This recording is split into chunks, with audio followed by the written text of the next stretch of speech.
আরে মামা, তুই তো সবাইকে শক দিয়ে দিলি। তোর স্কুটারে এত বড় ট্রাক কিভাবে টানবি? যদি টানতে পারবি না ভাবিস সবই ভারী, কিন্তু পারবি ভাবলে দেখবি সবই হালকা। Come on darling.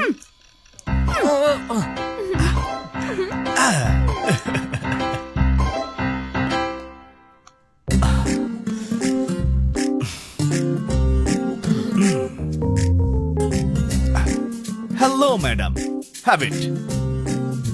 মিষ্টি নিন। কংগ্রাচুলেশনস। কংগ্রেটস কেন বলছি এটাই ভাবছো না?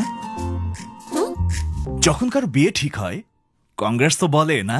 হ্যাঁ, মানে আমার বিয়ে? আমার পারমিশন না নিয়ে আমার বিয়ে ঠিক করে ফেললেন? কিভাবে করলেন? আমি তো বিয়ে শব্দটাই সহ্য করতে পারি না, আর আপনি আমার বিয়ে ঠিক করেছেন? পাত্রীকে দেখতে চাও? সাথে ছবিও আছে। পাত্রীকে নিয়ে এসেছি। এই জানু,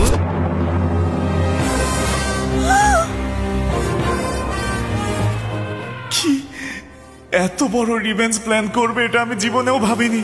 আমি শেষ। Sit down. By the way, Gajalakshmi my fiancée. Siddhu, জানি না কেন এই মেয়েটার সাথে তোমার মনে হয় ম্যাচ হচ্ছে না সিদ্ধু।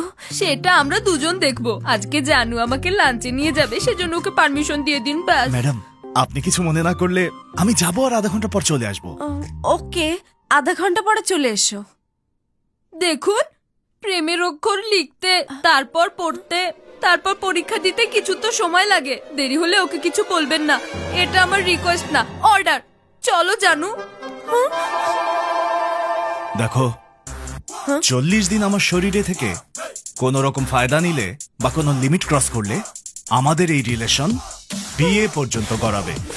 শুধু তাই না, হানিমুনও হবে। 40 দিন পরে ও কিন্তু তোমার সাথে থাকবে। দোহাই লাগে, এমন করবেন না প্লিজ। যা বলবেন তাই করবো। That's good. আমি আসছি।